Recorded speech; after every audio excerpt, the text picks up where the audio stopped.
Olá, minha gente. Então, estamos gravando aí mais um vídeo, uma sequência de aulas. E nosso de hoje, que será dividido em dois vídeos, é direito do trabalho, contratos individuais do trabalho. Vamos lembrar que não é uma aula de curso, como nós gostamos de fazer, mas é um resumão. O resumão, ele às vezes ajuda porque muitas vezes nós já estudamos essa matéria, já lemos, já esmiuçamos, já sabemos de cor e salteado, mas o resumo ele nos relembra, né?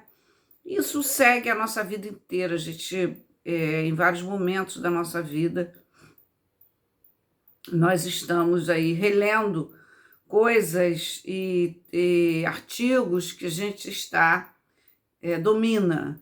Mas, ao ler e ao reler, achamos coisas assim diferentes. Ou quem fala de uma forma diferente, né? É meio assim que esses remake de novela, remake não, reprise, que é diferente de novela, eu particularmente não sou noveleira, nem tenho tempo para isso. Mas essa pandemia acabou me levando aí a assistir os últimos capítulos daquela novela que era da Juliana Paz, que tinha uma história do crime organizado, né? Ela se perdeu, vamos dizer assim, se encantou pela vida de crime do marido. E eu acabei vendo uns pedaços dessa novela e para mim foi uma novidade.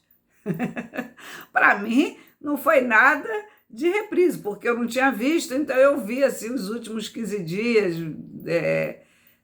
assisti um capítulo ou outro, né, na medida do tempo, mas eu acabei achando assim, poxa, então quem já viu, tá vendo de novo, não sei quantos anos depois ela passou, mas certamente está achando algumas coisas diferentes. E alguns dias, uma amiga minha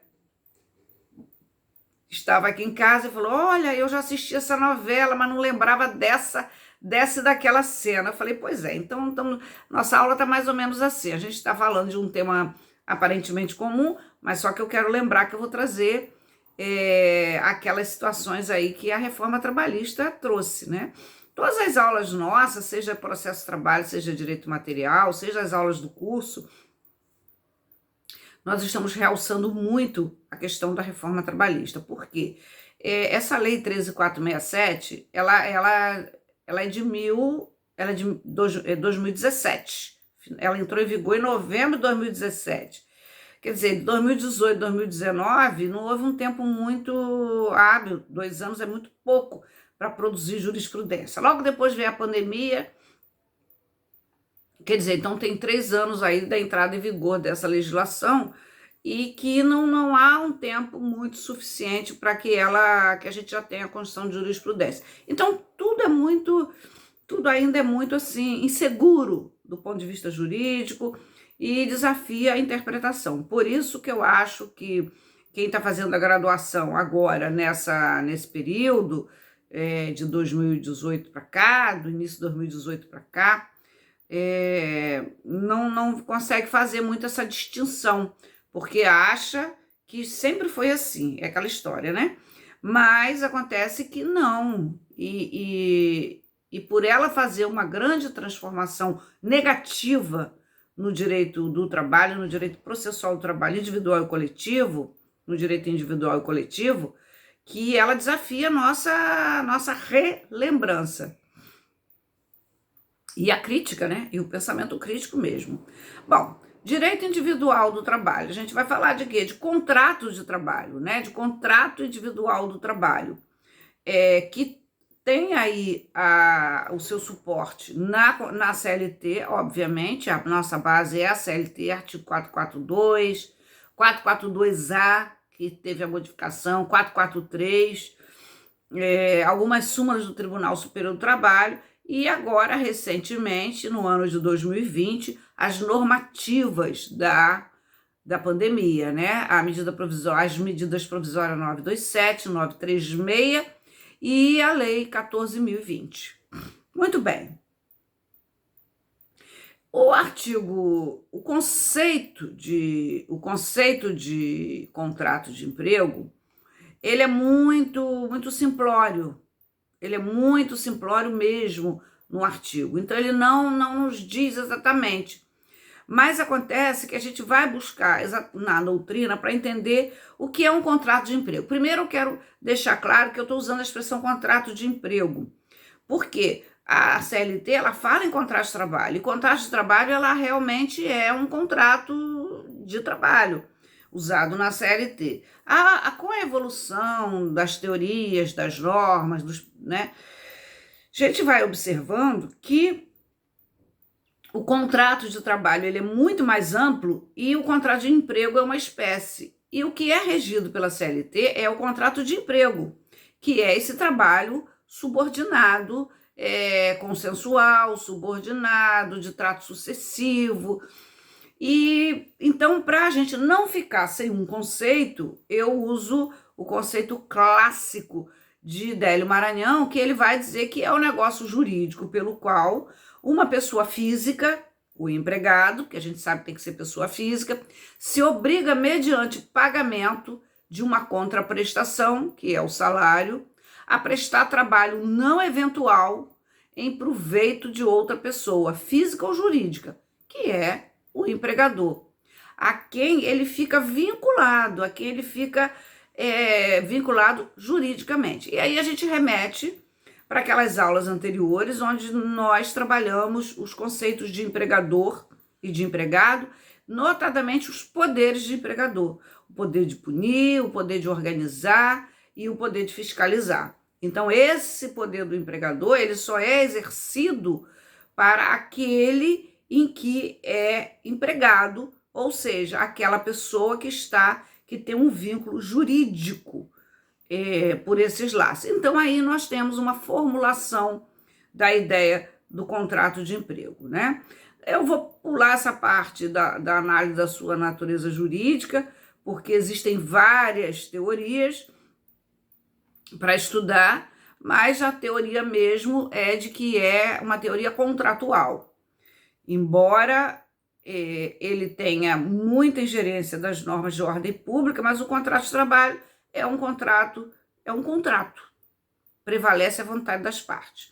E por que ele é um contrato? E por que essa natureza jurídica dele é contratual, apesar dessa influência, dessa ingerência das normas de ordem pública? Por causa dessas características que nós vamos ver agora. Então, características do contrato de trabalho. Primeiro, ele é bilateral. De um lado tem o empregado, do outro lado tem o empregador. Ah, mas professora, e a terceirização? Bom, a terceirização, ela embora tenha aquela relação triangular que nós já falamos, mas essa bilateralidade entre empregado e empregador, ela não deixa de existir, ela não se rompe. De um lado é o empregado, de outro é o empregador, porque aquela empresa prestadora de serviço, que é quem vai alocar a mão de obra numa empresa tomadora de serviço, ela, na verdade, é quem contrata, dirige e assalaria essa prestação de serviço. Então, a relação continua sendo bilateral. Só que nessa situação da terceirização, o conjunto da obra aí sugere uma relação trilateral. Mas o contrato de emprego, ele vai se dar entre aquele empregado e a empresa prestadora de serviço, que é a empregadora desse trabalhador, que vai colocar a sua força de trabalho, vai disponibilizar a sua força de trabalho para aquela empresa tomadora de serviço, que é com quem a prestadora tem um vínculo de natureza civil. Então, portanto, ele é bilateral, ele é consensual, há uma vontade das partes aí, ninguém está obrigado de maneira nenhuma a firmar um contrato. Ah, mas não é tão consensual assim, porque o empregado raramente pode dispor, pode pactuar, pode ajustar, pode exigir, pode contrapropor as suas condições de trabalho. É verdade. É verdade, eu costumo usar aquele exemplo de banco, né? Se o empregado ele for numa instituição bancária e disser assim, eu quero trabalhar, tem essa vaga, mas eu não uso uniforme, meu horário é esse, minha condição salarial é essa. O que o gerente que está entrevistando vai dizer? Ok, obrigado pela sua entrevista. Ele não vai ser contratado, porque atrás tem uma fila aceitando aquelas condições propostas e impostas. Portanto, nessa perspectiva, o contrato de trabalho, ele, embora para se contratar seja consensual, porque a vontade não pode estar viciada, e aí entra aqueles conceitos de vícios de vontade do direito civil, a verdade, o contrato ele acaba sendo, no momento que ele aceita o emprego, ele é um contrato de adesão. As cláusulas, via de regra, vão ser impostas e o empregado vai aquecer a essas cláusulas. Eu costumo dizer que existem duas categorias onde, nos meus anos de advocacia, eu observo que há digamos assim, uma negociação. É o trabalhador doméstico, que ele vai, principalmente quando ele tem credenciais boas, ele vai negociar. Hoje, quase trabalhador doméstico nenhum trabalha sábado. Então, ele vai negociar, ele vai dizer, olha, isso, não aceito trabalho, não sei cozinhar, não cozinho, só limpo, cuido de criança e tal. E o alto executivo, aquele trabalhador com muitas credenciais, que a sua mão de obra, que o seu trabalho, que a sua força de trabalho, a sua capacidade intelectual e criativa é disputado aí nos meios, nos altos capitais, né? Então, esses são dois que eu acho que às vezes até foge um pouco dessa teoria nossa de contrato de adesão. Oneroso, não existe contrato de trabalho na perspectiva da CLT que seja gratuito. Gratuito só trabalho voluntário, vamos lembrar disso. Nem outros tipos de contrato, como empreitada, procuração, parceria rural, né? Eles têm vários pontos em comuns com o contrato de trabalho, mas eles também têm onerosidade, eles também têm a consensualidade, mas o fim é diferente. Então, tem que ter o salário aí. O caráter sinalagmático, isso faz parte de todos os contratos. Significa dizer obrigações recíprocas e contrárias. De um lado, tem uma parte que ela vai oferecer a força de trabalho dela, com boa-fé, com diligência. Do outro lado, vai ser o empregador que vai comprar essa força de trabalho e vai dar, no sentido oposto, o pagamento desse salário e dar o trabalho. Então, vejam que são obrigações recíprocas, exatamente recíprocas. Tem que haver uma reciprocidade. Eu vendo minha força de trabalho, você compra minha força de trabalho. Eu trabalho e você me dá esse trabalho. Recíprocas e contrárias. E que acabam por se constituir nesse objeto do contrato. O contrato de emprego ele tem uma característica assim, muito importante, que vai diferenciá-lo, por exemplo, do contrato de empreitada, que vai diferenciá-lo, por exemplo, de um contrato para representar uma pessoa, a procuração, né, o mandato, que é o trato sucessivo. O trato sucessivo é o trabalho, ele vai se renovando dia após dia. Não importa se é um contrato de tempo por prazo determinado, que a gente vai ver, ou se é um contrato por tempo indeterminado. O fato é que ele se renova dia após dia.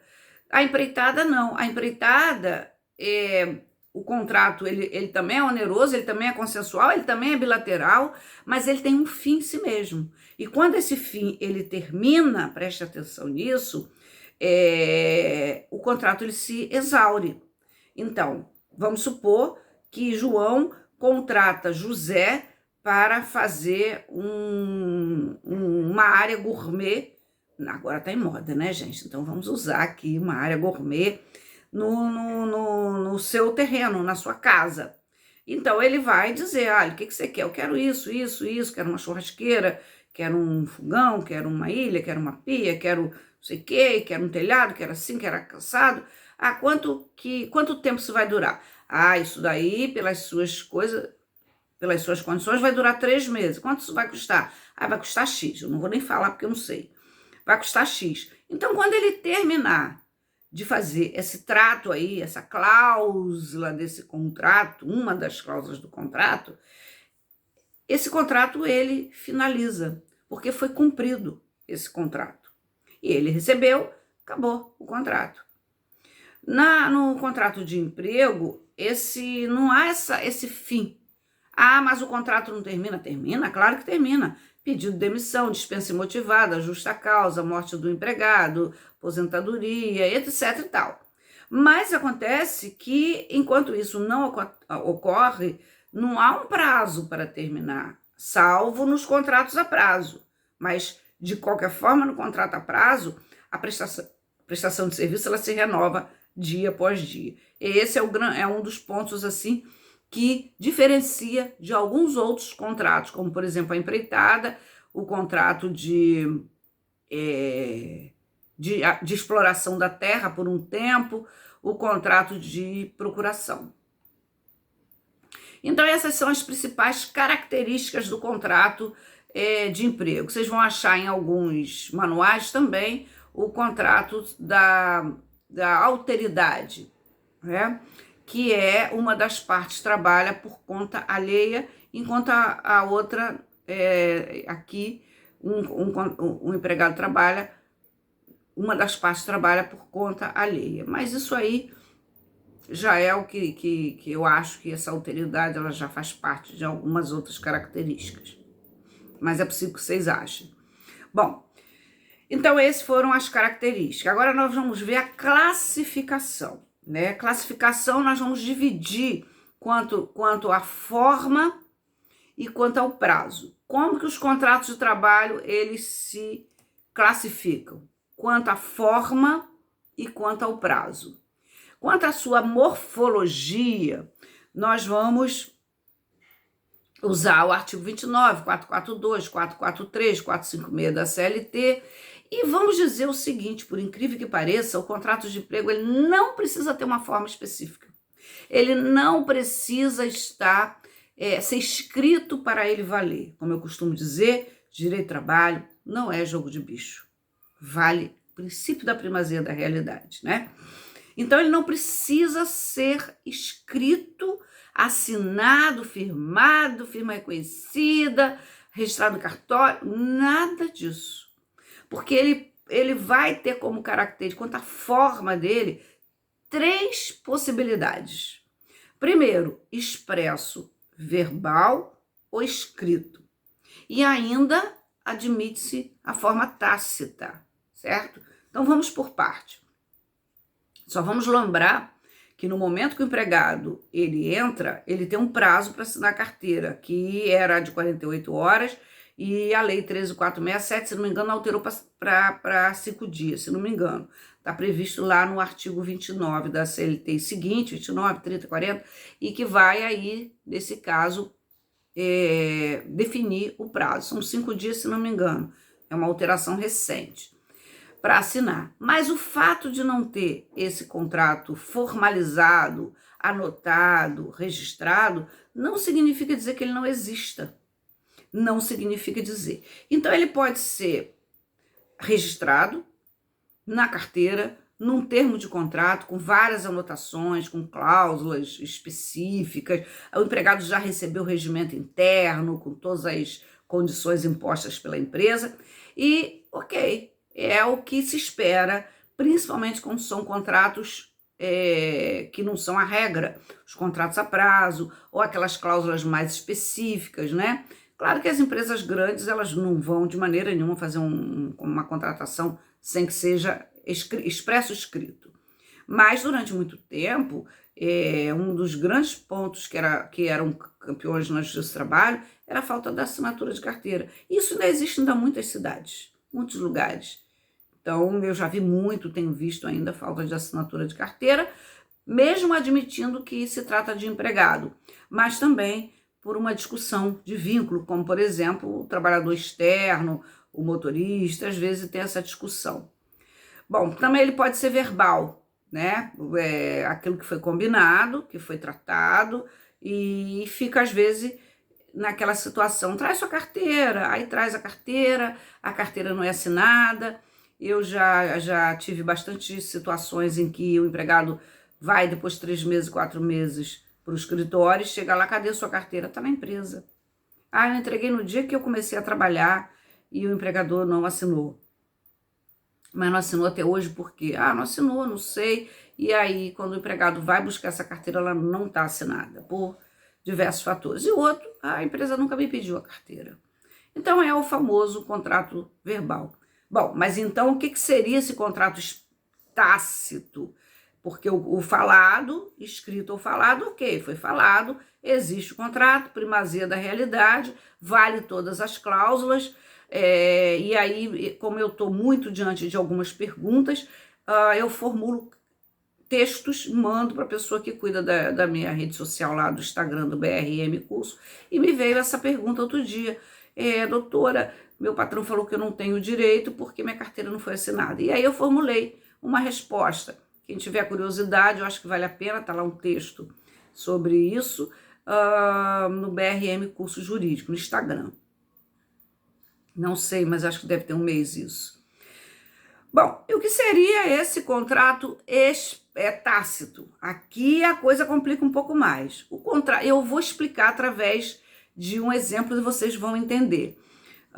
Durante um certo período aqui na região que eu atuo, havia uma certa rede de supermercado, aliás, todas elas faziam, mas essa especificamente que eu fiz algumas ações, que tinha os meninos, uns garotos, uns rapazes, uns jovens, uns adolescentes, que não tinham mais de 18 anos, e que ficavam na frente ou do lado, ou no estacionamento, tomando conta dos carros, né? Entre aspas, vamos falar assim, tomando conta dos carros.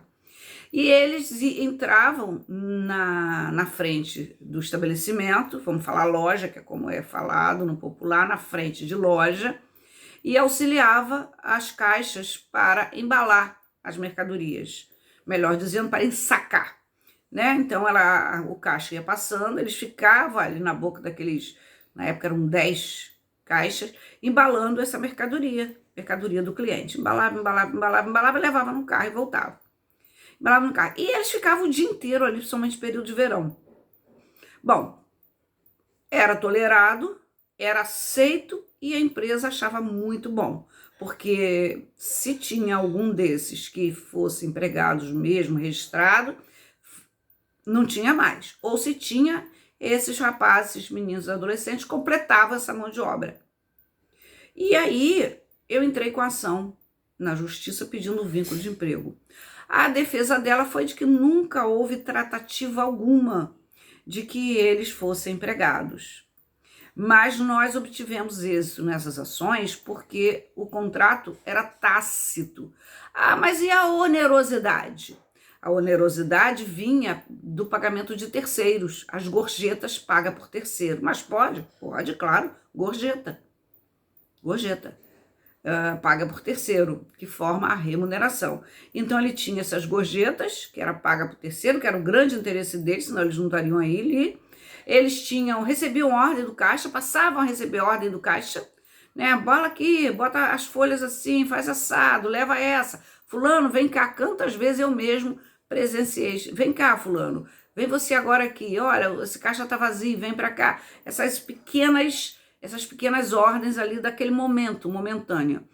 E ainda, para agravar a situação da empresa, nunca diz respeito ao reconhecimento do vínculo, ela oferecia alimentação para os seus empregados. E eles também faziam essas refeições, almoço, café da manhã e lanche da tarde. Então, o famoso contrato tácito não foi tratado, não foi combinado, mas a realidade foi acontecendo. E aí eu gosto muito desse conceito do Amaury Mascaro Nascimento, que diz o seguinte: A manifestação da vontade das partes se faz não mediante uma declaração expressa, mas uma vontade implícita no comportamento. É uma atitude, é um comportamento. Se alguém permite que outrem preste serviços remunerados e subordinados em seu benefício e continuamente, é desnecessário a existência de um documento dizendo que há uma relação de emprego. Então é isso. Permitia, tinha uma remuneração paga por terceiro, ainda tinha aí uma forma de remuneração in natura, que era a alimentação. Então eu entrei mais ou menos na época com acho que umas 6 ou 7 ações. E eles mesmo, um era empregador, até a própria caixa, que a gente chamava, perguntava, você dava ordem? Não, a empresa deixava, mandava pedir para eles embalarem, e ele às vezes ficava ali, desde que o mercado abria, até o final da jornada, trabalhava às vezes 8 horas, eu só não me lembro se eu pedi horas extraordinárias. Mas o fato é de que em alguns momentos eles eram até advertidos, chamados a atenção, fulano, o cliente reclamou que você amassou o tomate. Então essas coisas assim aconteciam bastante. Então eu me lembro muito dessa possibilidade, desse tipo de contrato. Então esse é o contrato tácito. O contrato tácito, portanto, é um contrato que não foi falado. Então, só para a gente relembrar esse primeiro momento aqui, o conceito de contrato de trabalho, contrato de emprego, a sua natureza jurídica, com as suas teorias que eu não falei, porque acho desnecessário para esse resumo, suas características de ser bilateral, consensual, sinalagmático, trato sucessivo e oneroso, sua classificação, nesse primeiro momento, quanto à forma, a sua forma que pode ser escrita, verbal e tácita. Verbal, escrita, verbal, expressa verbal, expressa escrita e tácita, ok? E aí nós vamos agora, nesse segundo momento, falar sobre os contratos com relação ao prazo deles, com relação ao prazo. Esse é muito importante, porque vai trazer para a gente as dimensões dos contratos, que, sobretudo, aí com a nova redação, que alterou bastante essa Lei 6.019. Mas antes de finalizar esse módulo, eu vou falar, só para fechar aqui, um tipo de contrato que é o contrato de trabalho intermitente, que foi criado aí pela Lei 13.467, o artigo 443, e que, no primeiro momento, parece que ele rompe com esse trato sucessivo.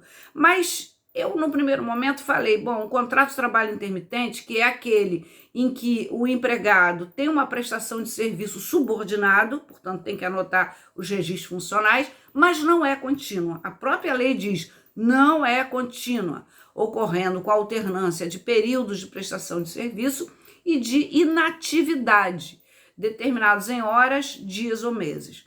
Esse tipo de contrato de trabalho intermitente, né, eu gosto de botar aqui junto com a forma, mais ou menos, ele é um tipo de contrato que ele rompe realmente um pouco esse trato sucessivo, mas acontece que ele não se encerra com uma empreitada ao finalizar uma tarefa ou uma atividade. Não, pelo contrário, ele só vai se encerrar quando, no mesmo sentido dos outros contratos, houver uma dispensa, um pedido de demissão, uma justa causa patronal, justa causa profissional, faleceu o empregado e a aposentadoria. Mas ele tem uma característica muito malvada, porque o empregado nunca sabe quanto ele vai ganhar no final do mês, ele nunca sabe os dias que ele vai trabalhar, e a propósito disso tem um artigo que eu não sei se já está lá disponível, um artigo que eu escrevi sobre o contrato de trabalho intermitente, a terceirização